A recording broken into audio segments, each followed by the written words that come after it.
This video is sponsored by Ground News. Two people fall in love and say yes to each other and get married here in Germany. One is German and the other is Polish, now married, once again in Germany. And in Poland as well? You might think, of course, marriage is marriage, right? But what if these two spouses are both men? In Germany, same-sex marriage has been fully legal since October the 1st, 2017. And by the end of 2024, according to Germany's Federal Statistics Office, around 93,000 same-sex couples had legally married here in Germany. Poland, however, still says marriage equals men plus woman. And they're not alone. 4 other EU countries still do not allow same-sex marriages either. But now there's a critical new court ruling that might make things very interesting. And that's what today's video is all about. Because on Tuesday, the European Court of Justice issued a decision. The case was about a Polish couple who married in Berlin back in 2018. They legally married under German law. Both are Polish citizens though, but as we said, Poland does not allow same-sex couples to marry. Poland has so far refused to recognize their German marriage. And that comes with serious consequences. Emotional, sure, but also practical ones. There's 3 examples here. Firstly, administration and paperwork. Without recognition, they're considered unmarried, making taxes, pensions, and bureaucracy far more complicated. Second, everyday rights and emergencies. No automatic residence or visitation rights. No guaranteed say in medical emergencies. And even inheritance and survivor benefits become uncertain. And third, we have contracts and security. You know, insurance, banking, renting or buying property together, all so much harder because Poland does not treat them as a married couple. Things that are so standard in Germany simply vanish once they cross the border to go home. So where does the EU stand overall?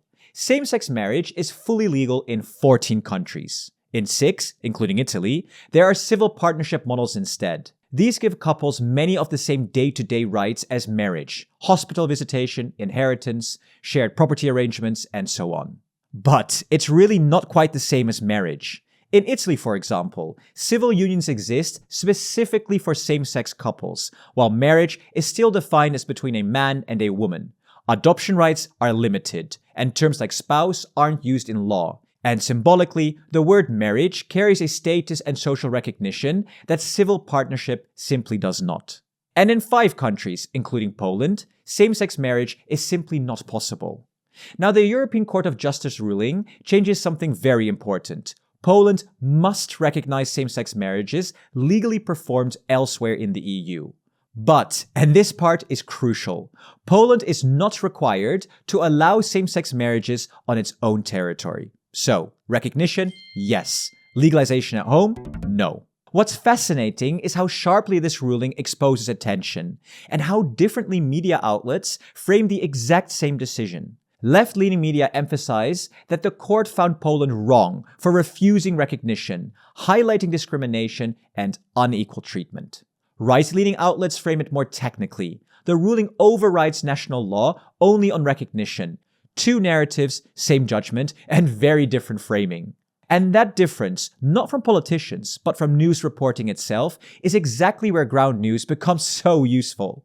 Their platform lets you see how the same story is reported across the entire political spectrum, so you don't get stuck inside of one narrative.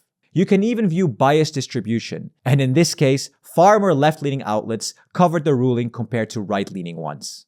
Scroll further down and you'll see every article. Left, center, right, each rated for factuality, ownership, and political lean. If you'd like to try it, you can get 40% off the Vantage plan using the link in the description or the QR code on the screen.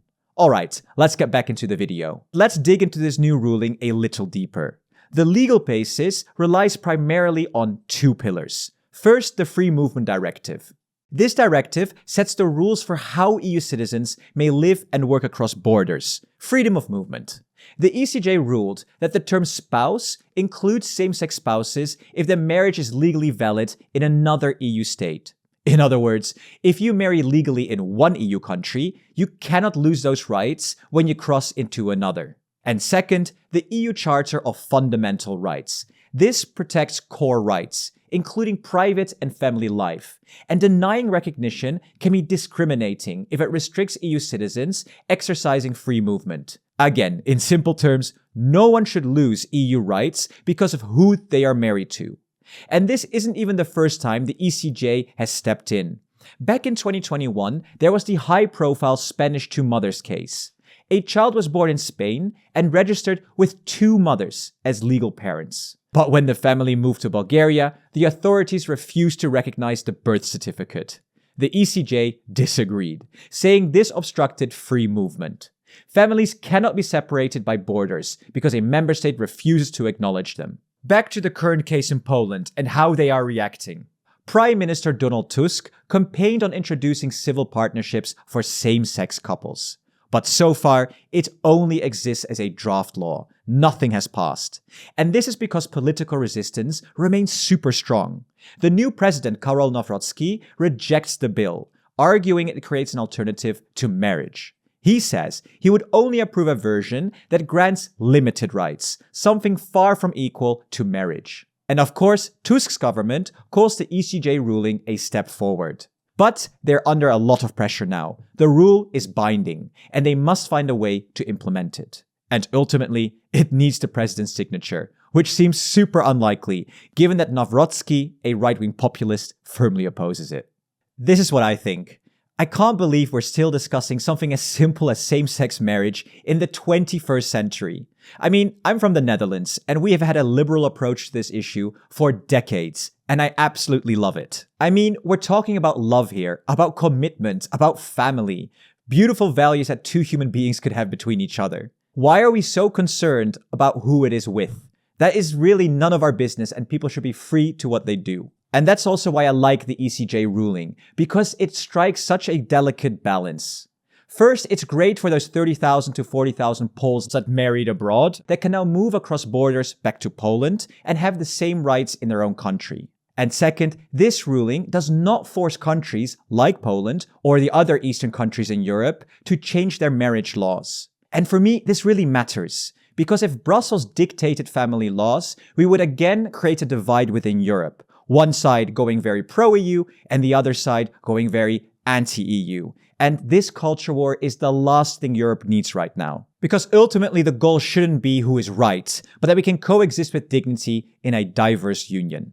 Now, I do want to hear from you. What do you think? Tell me in the comments if you think this ruling is a good thing or if it is a bad thing. Thank you so much for watching. And if you want to dig deeper into media bias and understand how stories are being framed, check out our sponsor, Ground News. You can get the Unlimited Access Vantage plan with 40% off by using the link in the description below or scanning the QR code on the screen. Thank you so much for watching. And thank you so much to all of our presidents. Jan Schauke, Christian Pieter, HGVD, Daniel Eupedia, Unite Europe, Stefan Europe, and Kiki Loxen.